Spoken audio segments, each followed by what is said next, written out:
Hi friends, नमस्ते। स्वागत है आप सभी का अनअकैडमी बीपीएससी यूट्यूब चैनल में। तो देखिए, आज हम बात करेंगे, आज के इस वीडियो में हम बात करेंगे वन्य जीव अभयारण्य, वो भी बिहार का। ठीक है, वन, वन्य जीव और पक्षी अभयारण्य, इन टॉपिक के ऊपर आज हम लोग बात करेंगे, चर्चा करेंगे। और ये जो चर्चा होगी ये पूरे विस्तार पूर्वक हम लोग देखेंगे, एमसीक्यूज नहीं होगा, पूरे डिटेल्स में हम लोग समझने का प्रयास करेंगे। और किस लेवल का क्वेश्चन इस टॉपिक से पूछा जाता है वो सारा कुछ हम लोग देखेंगे। वन्य जीव अभयारण्य की बात करें तो कुछ सालों से ऐसा देखा जा रहा है बिहार में, खास करके बीपीएससी एग्जामिनेशन में, कि एक क्वेश्चन पूछा ही जा रहा है यहाँ से। ज़्यादा कुछ हम लोगों को नहीं पढ़ना है, ठीक है, थोड़ा सा ही पढ़ना है, एक क्वेश्चन हमारा यहाँ से बन जाता है। यह जो वीडियो है, कंप्लीट वीडियो अगर आप लोग देख लेंगे तो मुझे नहीं लगता है कि इसके अलावा और कुछ पढ़ने की ज़रूरत है। इससे ज़्यादा आपसे क्वेश्चन नहीं पूछा जाएगा। ठीक है, तो पूरे विस्तार पूर्वक हम चर्चा करेंगे। बिहार के सभी एग्जाम के लिए ये काफ़ी ज़्यादा महत्वपूर्ण है। चाहे आप बीपीएससी की तैयारी कर रहे हैं या आप बिहार सचिवालय की तैयारी कर रहे हैं, किसी भी बिहार पुलिस की तैयारी कर रहे हैं, दारोगा की तैयारी कर रहे हैं, सभी एग्जाम के लिए ये काफ़ी ज़्यादा महत्वपूर्ण होगा। बात आती है कि यहाँ से इस टॉपिक से क्वेश्चन किस लेवल के पूछे जाते हैं। क्वेश्चन यहाँ से पूछा जाता है कि कौन सा वन्य जीव अभयारण्य किस जिले में अवस्थित है, उसको कब मान्यता दी गई सरकार के द्वारा, कौन सा पक्षी अभयारण्य कहाँ पर है, किस स्थान पर है, उसको कब मान्यता प्रदान की गई, कितने स्क्वायर किलोमीटर में ये फैला हुआ है, और कभी कभी पूछ लिया जाता है कि वो किस लिए प्रसिद्ध है। ठीक है, किस लिए वो प्रसिद्ध है। तो इस टाइप से क्वेश्चन पूछे जाते हैं। बाकी ज़्यादा हम लोगों को नहीं जानना है प्री एग्जाम के लिए। बाकी मेंस में तो यहाँ से क्वेश्चन नहीं आते हैं, तो प्री के लिए हमें ये सब पढ़ना है। तो चलिए फिर अब हम लोग शुरू करते हैं। शुरू करने से पहले आप लोगों से एक रिक्वेस्ट करूंगा कि वीडियो को लाइक जरूर कर दीजिए और अपने सभी साथियों के साथ इसे शेयर भी जरूर कर दीजिए। और हमारे टेलीग्राम ग्रुप को जरूर ज्वाइन कीजिएगा। टेलीग्राम ग्रुप का लिंक आपको मिल जाएगा, अगर नहीं मिल रहा है तो आप सर्च कीजिएगा अनअकैडमी अभिमन्यु सर, मिल जाएगा। वहाँ पे आप लोगों को पीडीएफ और भी बहुत सारे स्टडी मटेरियल मिलते रहते हैं। हाँ, तो आगे बढ़ने से पहले आप लोगों को बताना चाहता हूँ कि अगर आप बीपीएससी की तैयारी करना चाहते हैं तो आप हमारे प्लेटफॉर्म अनअकैडमी के ऊपर आइए। यहाँ पर बहुत सारे कोर्सेस आप लोगों को मिल रहे हैं और बहुत सारे शिक्षक आप लोगों को पढ़ा रहे हैं, पूरे विस्तार पूर्वक आप लोगों को पढ़ा रहे हैं। और हर महीने, हर सप्ताह हमारा एक कोर्स यहाँ पर शुरू होता है। अभी अगर आप लोग सब्सक्रिप्शन लेना चाहते हैं तो 31 जुलाई तक, याद रखिएगा, 31 जुलाई तक हमारा ऑफर चल रहा है। ऑफर यह है कि एक तो अगर आप लोग कोड लगाएंगे, कोड इस्तेमाल करेंगे ABH10 लाइव, ठीक है, ABH10 लाइव ये कोड इस्तेमाल करेंगे तो आपको 20% का डिस्काउंट मिल रहा है। एक तो ये ऑफर हमारा चल रहा है, ठीक है। दूसरा हमारा ऑफर ये चल रहा है कि अगर आप 12 महीने का सब्सक्रिप्शन लेंगे तो 3 महीने का एक्स्ट्रा मिल रहा है। अगर आप 24 महीने का सब्सक्रिप्शन लेंगे तो 6 महीने का एक्स्ट्रा आप लोगों को मिल रहा है।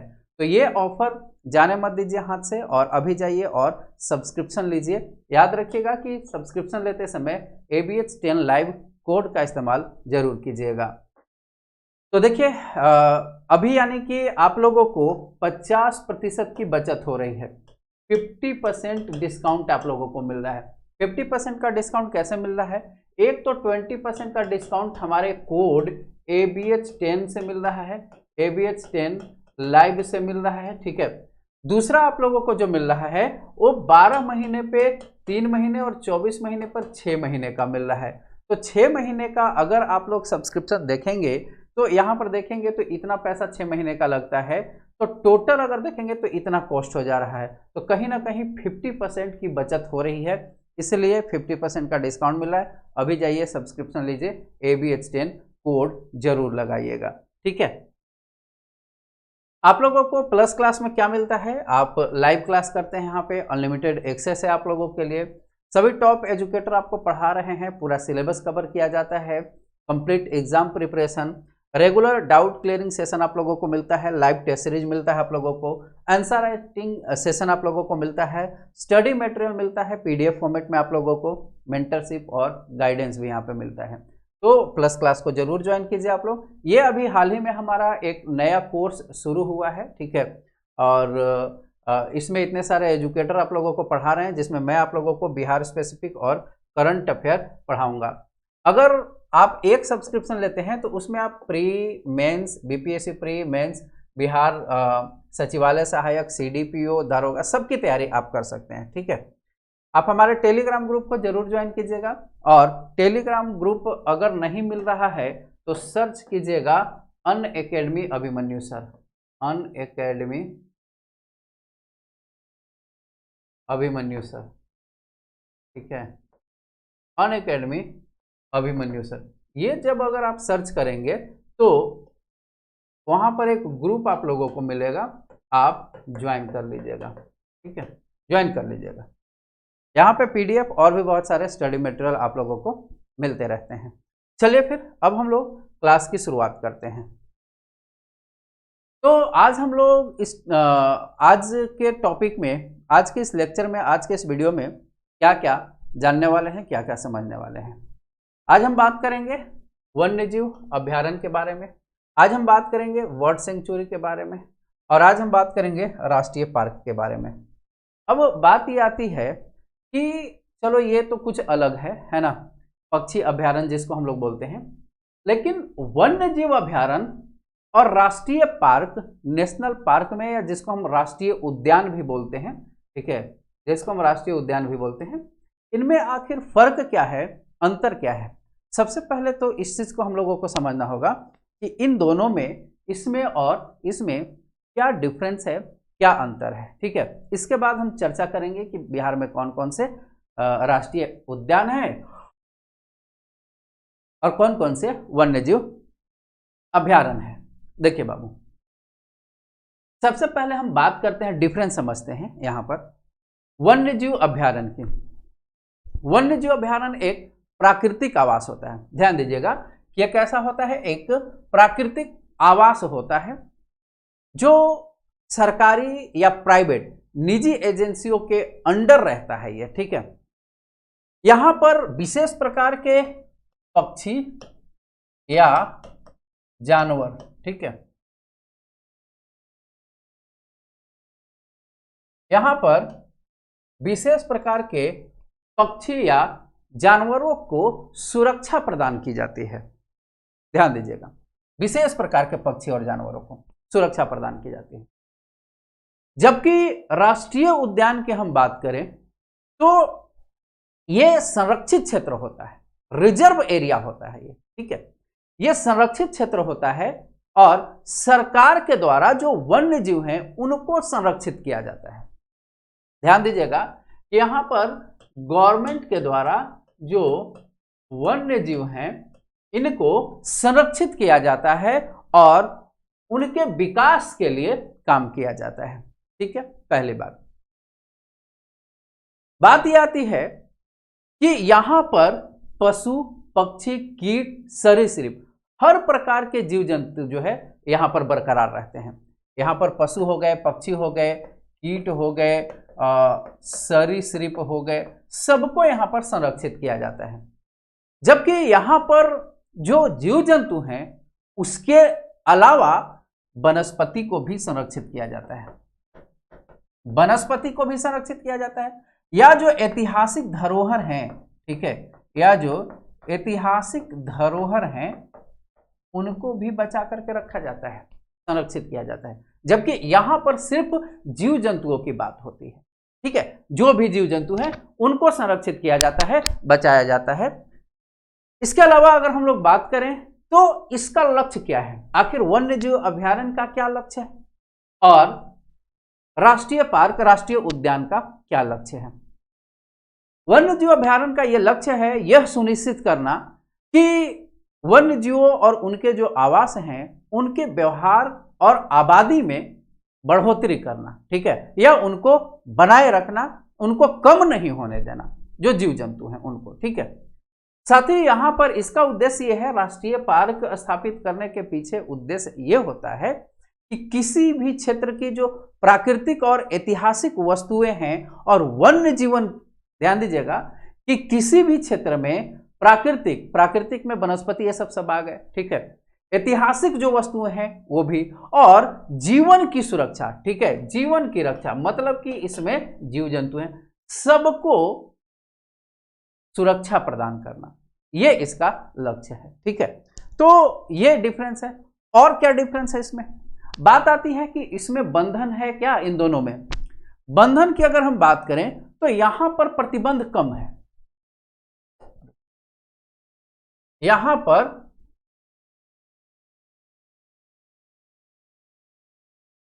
ये तो और नजर नहीं आ रहा है ना,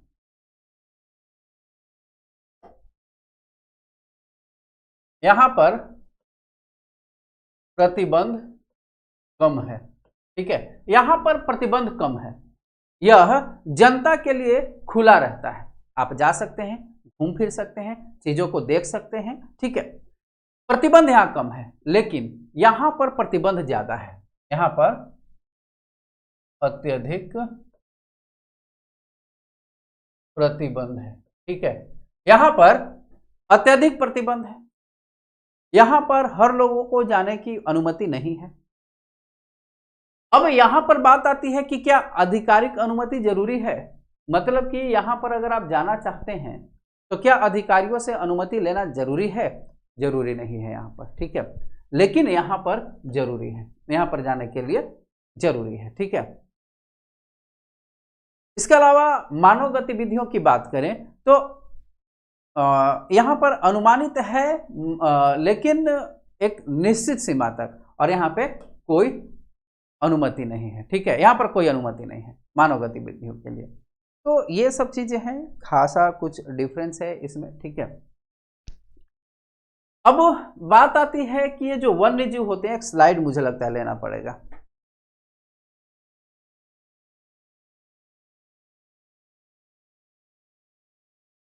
वन्य जीव अभयारण्य। ठीक है, वन्य जीव अभयारण्य हम कहेंगे किसको? होता क्या है ये? जैसा कि ये नाम से ही पता चल रहा है कि वह स्थान जो विशेष रूप से वन के जो जीव हैं उनके लिए आरक्षित हैं, है ना। वन्य मतलब कि वन, ठीक है, और वन में रहने वाले जो जीव हैं, ठीक है, जो जीव हैं इनके लिए आरक्षित है। ठीक है, इनके लिए यह स्थान आरक्षित है। इसमें अलग अलग प्रकार के जीव जंतु रहते हैं, सरीसृप भी रहते हैं, ठीक है, पशु भी रहते हैं, पक्षी भी रहते हैं, ये सब जो है यहां पर रहते हैं। तो इनके स्वास्थ्य की देखरेख, ठीक है, यह स्थान यह सुनिश्चित करता है कि इनकी एक तो आबादी में कोई कमी ना हो, ठीक है, और ऐसे जीव जंतुओं को खास करके यहां पर रखा जाता है जो लुप्त प्राय होने वाले हैं या उनकी संख्या में लगातार कमी आ रही है, तो उनको जो है यहां पर रखा जाता है। विशेष करके दुर्लभ जो जीव जंतु हैं, ठीक है, दुर्लभ जीव जंतु हैं,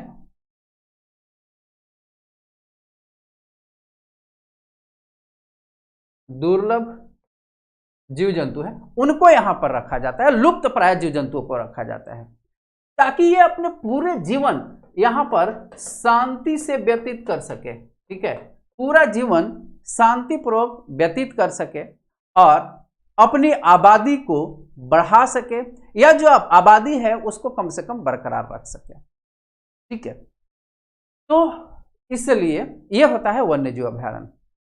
इसमें वन्यजीव अभयारण्य में गवर्नमेंट के द्वारा नियुक्त कुछ रेंजर भी होते हैं जो इसकी देखरेख करते हैं कि कोई बाहर का व्यक्ति आकर के और यहाँ के जो जीव जंतु हैं उनको न मारे।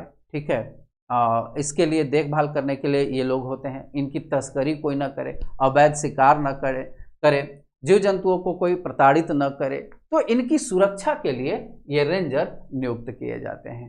ठीक है, तो ये होता है वन्य जीव।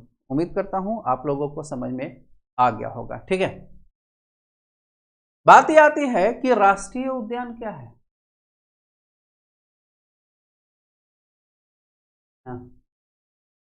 राष्ट्रीय उद्यान, राष्ट्रीय उद्यान क्या है? अब बात यह आती है, राष्ट्रीय उद्यान कहने का मतलब यह हुआ कि राष्ट्रीय उद्यान का अर्थ है कि एक ऐसा क्षेत्र जो विशेष रूप से वन्य जीव और जैव विविधता के लिए, ठीक है, वन्य जीव और जैव विविधता, ठीक है, वन्य जीव और जैव विविधता दोनों के संरक्षण के लिए सरकार के द्वारा प्राकृतिक, सांस्कृतिक और ऐतिहासिक महत्व के कारण नामित किया गया है, ठीक है। इसमें प्राकृतिक चीजें, ठीक है, सांस्कृतिक, ऐतिहासिक,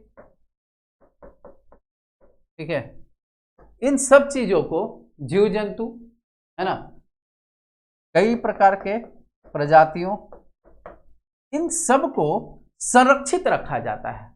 लाखों जानवरों, पक्षी, कीटों, सूक्ष्म जीव सबको एक स्वच्छ वातावरण प्रदान करता है, ठीक है, स्वच्छ वातावरण प्रदान करता है, ठीक है, स्वच्छ वातावरण प्रदान करता है।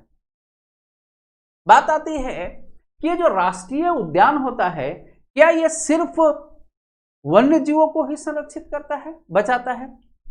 नहीं, ये जो है राष्ट्रीय उद्यान, ये हमारे वन्य जीव को तो संरक्षित करता ही है, वन्य जीव के साथ साथ हमारी जो प्राकृतिक विरासत है या सांस्कृतिक विरासत है हमारी, ठीक है, हमारी जो सांस्कृतिक विरासत है, सांस्कृतिक विरासत है, ठीक है, हमारा जो पर्यावरण है, इन सबको संरक्षित करता है, बचाता है, ठीक है, इनको नुकसान नहीं होने देता है, ठीक है, ताकि भविष्य की पीढ़ियां भी इसका आनंद ले सकें। तो ये सब चीजें हैं, राष्ट्रीय उद्यान की बातें हैं, ठीक है। अब बात ये आती है कि पक्षी अभयारण्य क्या होता है।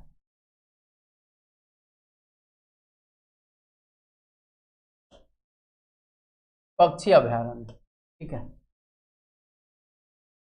पक्षी अभयारण्य की जहां तक बात है, पक्षी अभयारण्य की जहां तक बात है बाबू, जिस तरह से राष्ट्रीय उद्यान है, जिस तरह से हमने देखा कि राष्ट्रीय उद्यान में पशु पक्षी पशुओं को, जीव जंतुओं को संरक्षित किया जा रहा है, बचाया जा रहा है, उसी प्रकार से पक्षी नाम ही आ गया, यानी कि जो पक्षी होंगे उनको संरक्षित किया जाएगा, उनको बचाया जाएगा, ठीक है।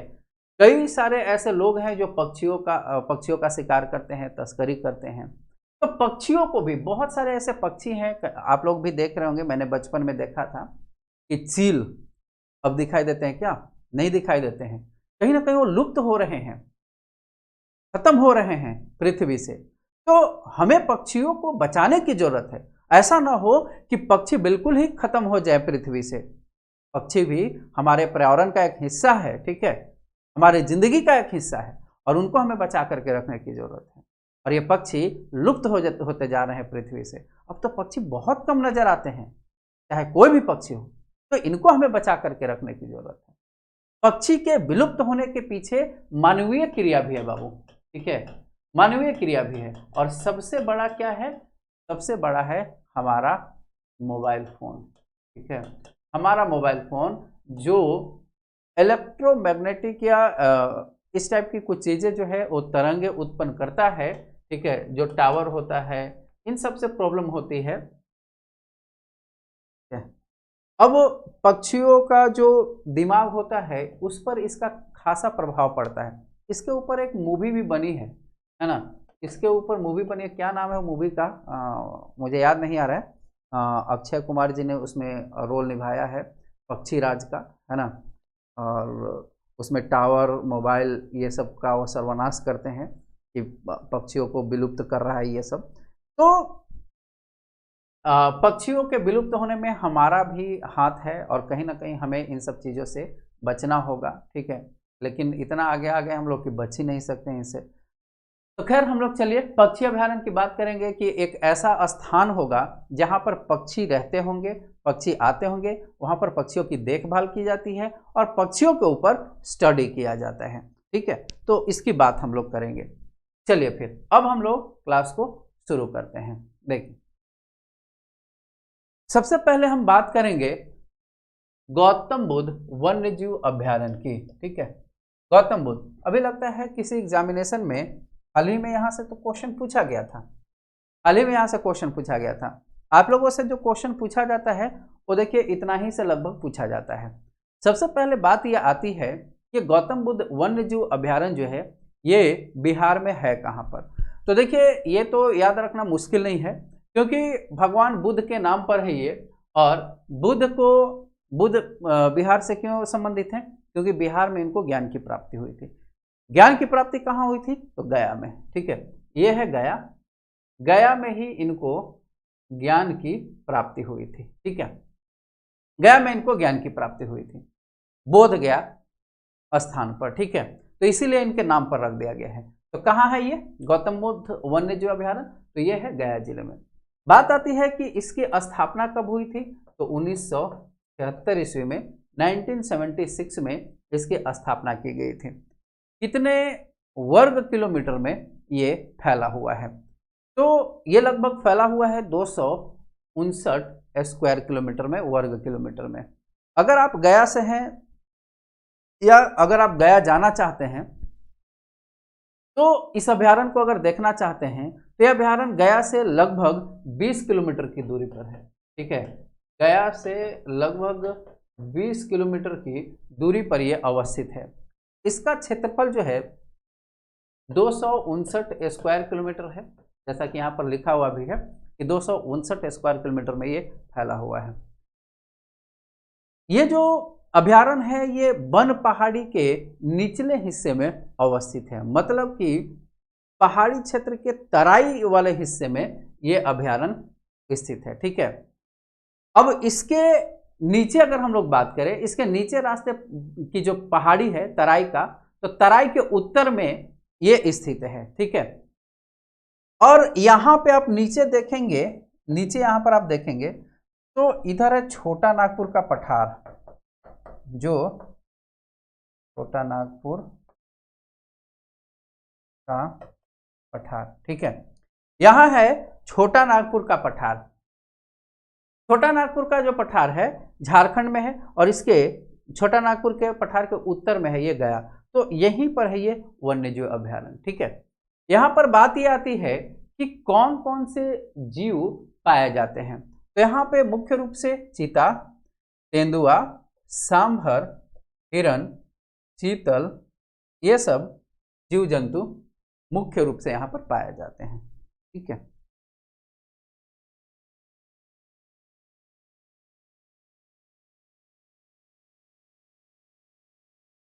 चलिए अब हम चलते हैं आगे। देखिए, ये शायद 64th या 65th बीपीएससी में यहाँ से क्वेश्चन आया है। ठीक है, बीपीएससी का जो एग्जाम हुआ था उसमें शायद 65th बीपीएससी में ही ये क्वेश्चन आया है। ठीक है, इसी से पूछा गया था। देखिए, भीमबांध वन्य जीव अभयारण्य, सबसे पहले बात आती है कि ये है कहाँ पर, तो देखिए यहाँ पर है मुंगेर। ठीक है, मुंगेर में ही है,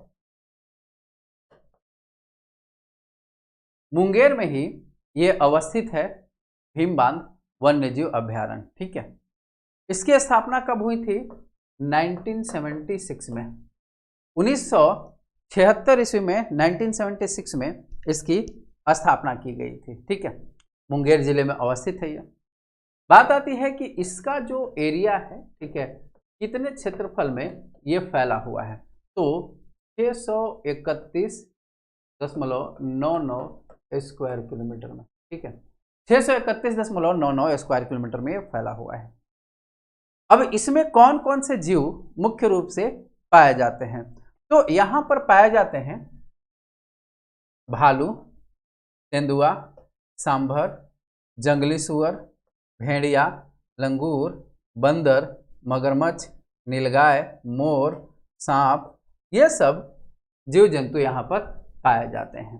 ठीक है, देखिए भीमबांध वन्यजीव अभयारण्य भी मुंगेर से लगभग 50 से 60 किलोमीटर की दूरी पर है। ठीक है, और ये जो है वो यहाँ पर इधर आप देखेंगे तो जमुई रेलवे स्टेशन से लगभग 20 किलोमीटर की ही दूरी पर है ये। ठीक है, अब बात ये आती है कि यहाँ पर आप लोग देखेंगे तो यहाँ पर है खड़गपुर की पहाड़ी, खड़गपुर पहाड़ी। तो खड़गपुर पहाड़ी का जो क्षेत्र है बाबू, इसी श्रृंखला में यह जंगल या ये जो वन है वो स्थित है। गंगा नदी के दक्षिण में है ये। ठीक है, यहाँ से गंगा नदी ऐसे गुजरती है तो गंगा नदी के दक्षिण में है ये। ठीक है, तो यहीं पे मुंगेर में भी गर्म पानी का स्रोत है, याद रखिएगा, गर्म पानी का स्रोत यहाँ पर भी है। ठीक है, जैसे यहाँ पर सीता कुंड, ऋषि कुंड, भीम कुंड है ना, सीता कुंड, ऋषि कुंड। ठीक है, ये सब गर्म जल के, ठीक है, गर्म जल के स्रोत हैं यहाँ। ठीक है, तो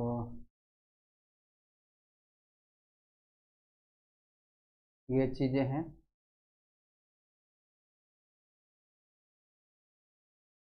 चलिए थोड़ा सा 1 मिनट आप वेट कीजिए, मैं थोड़ा सा वेट कीजिए।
कैमरे का बैटरी लो हो गया था। ठीक है, चलिए हाँ, कहाँ पर बात कर रहे थे?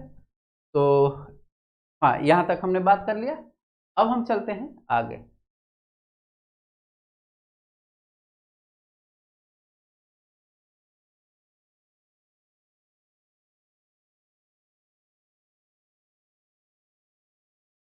इसके बाद है संजय गांधी जैविक उद्यान।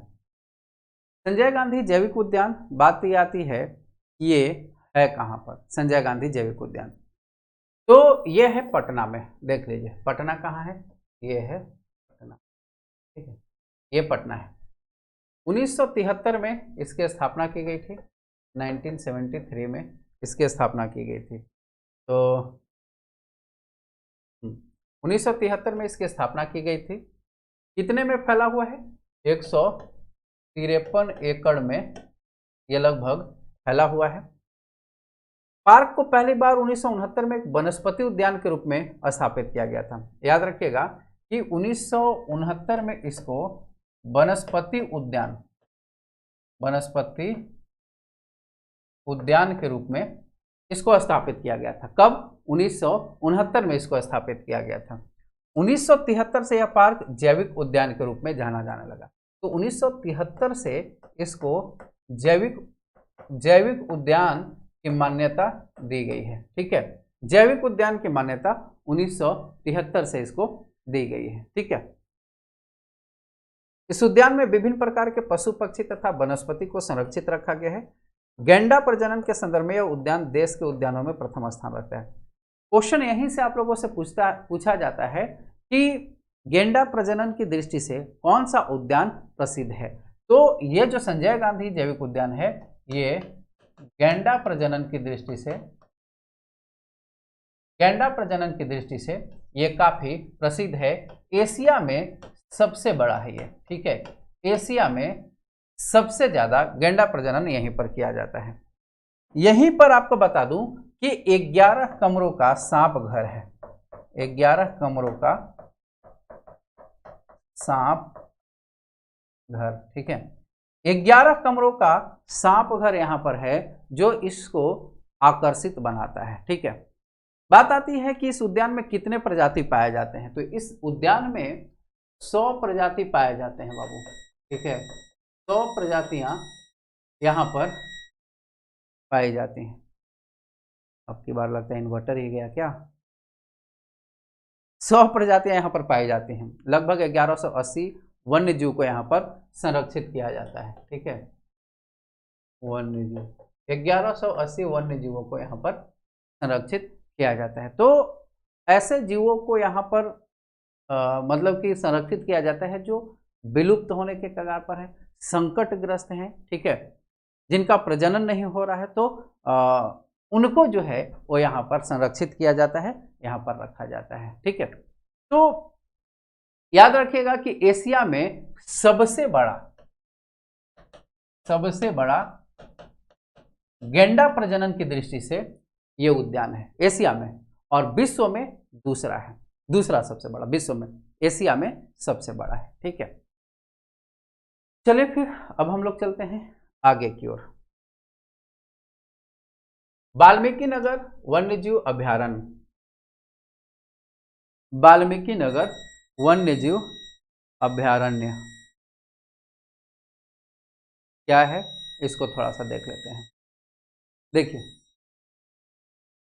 यह है पश्चिमी चंपारण में। कहाँ अवस्थित है ये पश्चिमी चंपारण में है। यहाँ पर मैप तो आप लोगों को अच्छे से दिख रहा होगा, मैप दिख रहा है ना। यह है पश्चिमी चंपारण, यहाँ पर है। 1978 में इसकी स्थापना की गई थी। इसकी स्थापना कब की गई थी, क्वेश्चन पूछा जाता है आपसे, तो 1978 में इसकी स्थापना की गई थी। देखिए यहां से भी अभी शायद 67 या 66 बीपीएससी में, 67 बीपीएससी में ही शायद क्वेश्चन आया था, ध्यान नहीं आ रहा है, 67 या 66 में क्वेश्चन आया था कि राज्य का एकमात्र टाइगर रिजर्व कौन सा है, तो बिहार का एकमात्र टाइगर रिजर्व, ठीक है, बिहार का एकमात्र टाइगर रिजर्व, ठीक है, बिहार का एकमात्र टाइगर रिजर्व ये वाल्मीकि नगर वन्यजीव अभयारण्य है जो कि पश्चिमी चंपारण में है, ठीक है। बात आती है कि इसका एरिया कितना है, इसका क्षेत्रफल कितना है, तो इसका क्षेत्रफल है 898 लगभग जो है 899 भी अगर आता है तो आप लोग आंसर कर लेंगे। 899 स्क्वायर किलोमीटर इसका लगभग क्षेत्रफल है, एरिया है।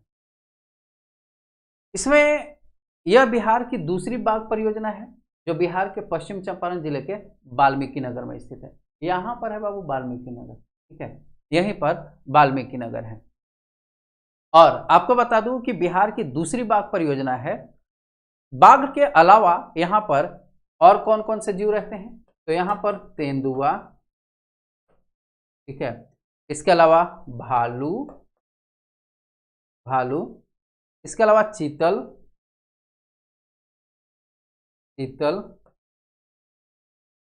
सांभर, ठीक है, सांभर, अनेक प्रकार के जीव जंतु यहाँ पर निवास करते हैं, यहाँ पर रहते हैं। समझ में आ रहा है। देखिए इसमें जो है वो 2010 में जब गणना की गई थी, ठीक है, इसमें 2010 में जब बाघ की गणना की गई थी कि इसमें बाघों की संख्या कितनी है, तो 8 आंकी गई थी, ठीक है, गणना करने पर 8 आया था कि 8 है यहाँ पर, ठीक है।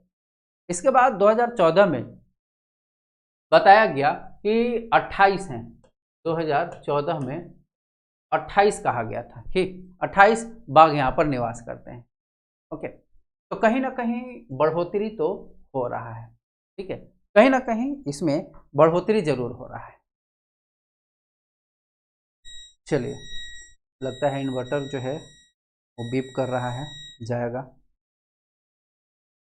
चलिए आगे चलते हैं। आगे है परमान डॉल्फिन अभयारण्य, ठीक है। अब ये कहाँ पर है? देखिए बाबू, ये है अररिया में। यहाँ देखिए, ये है अररिया, ये अररिया में है। अररिया में स्थित इसे इस अभयारण्य की खोज 1995 में की गई थी, ठीक है। 1995 1995 में इसकी खोज की गई थी, इस अभयारण्य की खोज की गई थी। किसने किया था? सूदन सहाय नामक एक व्यक्ति ने, ठीक है। सूदन सहाय नाम के एक व्यक्ति हैं, इन्होंने ही इसकी खोज की थी। परमान नदी के ऊपरी भाग में 15 डॉल्फिन मछलियां इसमें पाई जाती हैं, ठीक है। तो यहाँ पर एक परमान नदी है, परमान नदी। तो ध्यान दीजिएगा कि इसी नदी के नाम पर इसका ये नाम पड़ा है, ठीक है। तो परमान नदी। अब इसमें जो है वो डॉल्फिन मछलियां भी पाई जाती हैं, डॉल्फिन मछलियां, डॉल्फिन मछलियां इसमें पाई जाती हैं। लगभग 15 डॉल्फिन मछलियां यहां पर पाई जाती हैं। आगे चलते हैं। आगे है विक्रमशिला गंगा डॉल्फिन अभयारण्य। विक्रमशिला नाम जहां पर भी आया ना, तो समझ जाइएगा मैक्सिमम चांस ये रहता है कि यह कहाँ है, भागलपुर में है, ठीक है। जैसे विक्रमशिला विश्वविद्यालय वहीं पर है, ठीक है। तो विक्रमशिला यहां पर देखिए, ये भागलपुर। तो विक्रमशिला गंगा डॉल्फिन अभयारण्य ये भागलपुर में है। अब बात आती है भागलपुर कि इसका क्षेत्रफल कितना है। तो 50 स्क्वायर किलोमीटर में ये अभयारण्य है, ठीक है। अभयारण्य भारत में अपनी तरह का पहला डॉल्फिन अभयारण्य है, ठीक है। भारत का प्रथम, ये क्वेश्चन आ सकता है, डॉल्फिन अभयारण्य है। अब देखिए, यहाँ पर गंगा नदी में ही डॉल्फिन को संरक्षित किया जा रहा है, और इसका रिसर्च सेंटर, कि डॉल्फिन पर रिसर्च कहाँ पर करेंगे, तो डॉल्फिन पर रिसर्च के लिए रिसर्च सेंटर जो लगाया जा रहा है वो पटना में लगाया जा रहा है, ठीक है। कहाँ पर लगाया जा रहा है? तो पटना में लगाया जा रहा है, ठीक है। तो ये चीज भी याद रखिएगा, करंट अफेयर में आप लोगों से ये क्वेश्चन पूछा जा सकता है। कितने किलोमीटर में फैला हुआ है? 50 वर्ग किलोमीटर में ये फैला हुआ है। बिहार सरकार ने 1990 में इसे डॉल्फिन अभयारण्य के रूप में मान्यता दी थी। डॉल्फिन अभयारण्य के रूप में इसको मान्यता कब मिली थी? तो इसको अभी हाल ही में 1990 में डॉल्फिन अभयारण्य के रूप में इसको मान्यता मिली है, ठीक है। यहाँ डॉल्फिन मछलियों की संख्या 240 से 480 के बीच में है। काफ़ी ज़्यादा डॉल्फिन मछलियाँ हैं यहाँ पर, 240 से 280 के बीच में यहाँ पर डॉल्फिन मछलियाँ पाई जाती हैं लगभग। डॉल्फिन सामान्यतः समुद्रों या गंगा नदी के निचले भागों में पाई जाने वाली मछलियाँ होती हैं। पंत वन्यजीव अभयारण्य, पंत वन्यजीव अभयारण्य ये कहाँ पर है? देखिए, ये है, सबसे पहले बात करें तो ये है नालंदा में, यहाँ पर, ठीक है। ये कोई खास नहीं है, लगभग 35 स्क्वायर किलोमीटर में ये फैला हुआ है, नालंदा में है, ठीक है। नालंदा में राजगीर जो स्थल है, राजगीर में ही है ये। कैमूर वन्यजीव अभयारण्य, जाहिर सी बात है, नाम से ही पता चल रहा है कि कैमूर नाम है, तो कैमूर जिले में होगा, है ना, कैमूर जिले में ही होगा।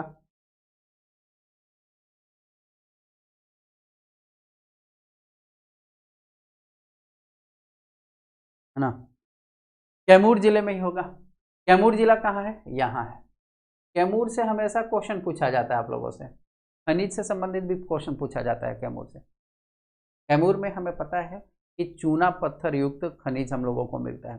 तो पूछ लेता है, अभी हाल ही में भी पूछा था कि लाइमस्टोन या चूना पत्थर कहाँ मिलता है, तो कैमूर में हम लोगों को मिलता है। ठीक है, तो कैमूर वन्य जीव अभ्यारण्य लगभग 1342 वर्ग किलोमीटर में फैला हुआ है। 1342 स्क्वायर किलोमीटर में, ठीक है, 1342 स्क्वायर किलोमीटर में ये फैला हुआ है।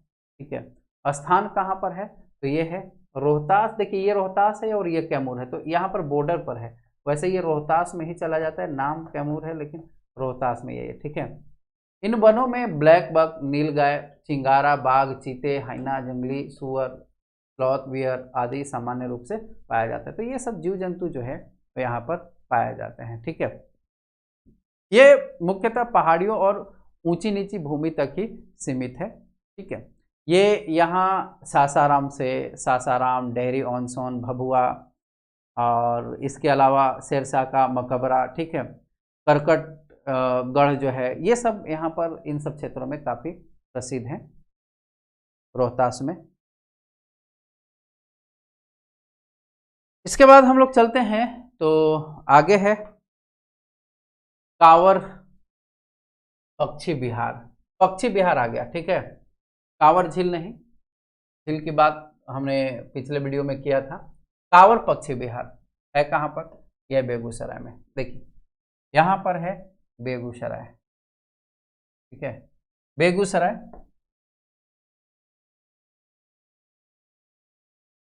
बेगूसराय, तो बेगूसराय में है ये।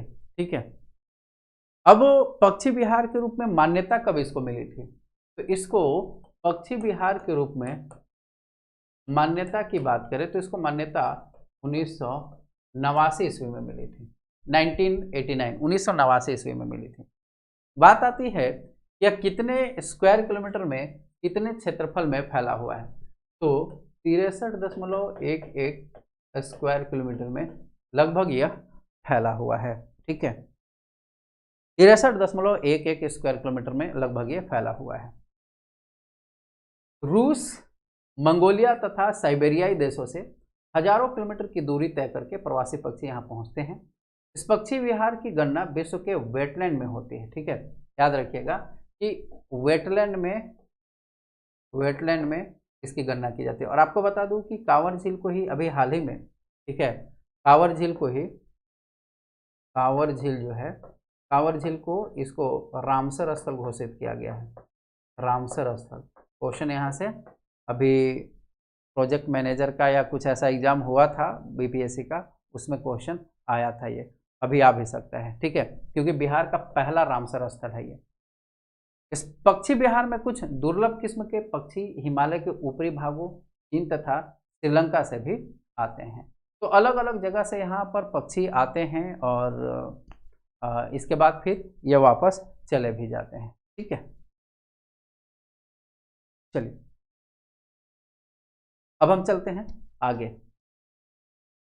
नकटी पक्षी विहार है कहाँ पर, तो ये है जमुई में। जमुई कहाँ है, ये देखिए। देखिए जमुई अभी न्यूज में रहा है, क्यों, क्योंकि कहा गया है कि भारत में सबसे ज्यादा सोना यहीं पर है। ठीक है, सोने का भंडार, सोने का भंडार, सर्वाधिक सोने का भंडार यहीं पर है, जमुई में ही है। बात आती है कि इस नकटी पक्षी विहार की स्थापना कब हुई थी, है ना। इसकी स्थापना हुई थी 1987 में। ठीक है, 1987 में। कितने क्षेत्रफल में यह फैला हुआ है, तो 3.3 स्क्वायर किलोमीटर में। ठीक है, 3.3 लगभग 3-3.5 स्क्वायर किलोमीटर में ये फैला हुआ है। ठीक है, इससे भी ज़्यादा खैर क्वेश्चन तो नहीं पूछा जाएगा आप लोगों से।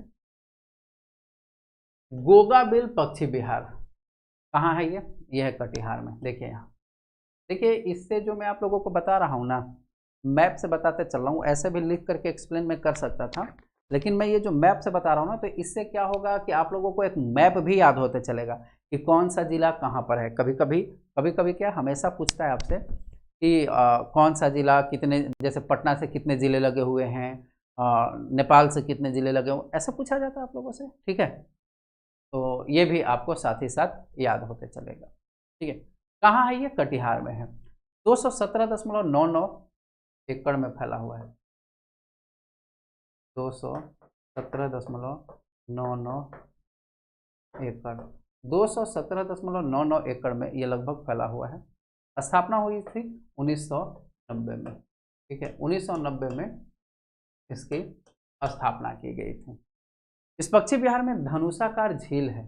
देखिए, इसी पक्षी विहार में एक झील है बाबू, ठीक है, इसमें एक झील है और झील का आकार जो है वो कैसा है, धनुष के जैसा है, ठीक है, और इसी झील का नाम है गोगाबिल, ठीक है, इसी झील का नाम है गोगाबिल, इसलिए गोगाबिल पक्षी विहार इसका नाम रखा गया है, ठीक है।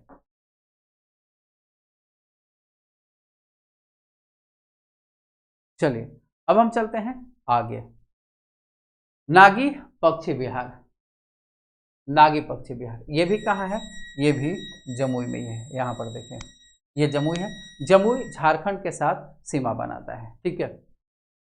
क्षेत्रफल 7.91 वर्ग किलोमीटर है, लगभग ये 7.91 स्क्वायर किलोमीटर में ये फैला हुआ है, ठीक है, 7.91 स्क्वायर किलोमीटर में लगभग ये फैला हुआ है। इसकी स्थापना 1987 में हुई थी, ठीक है, इसकी स्थापना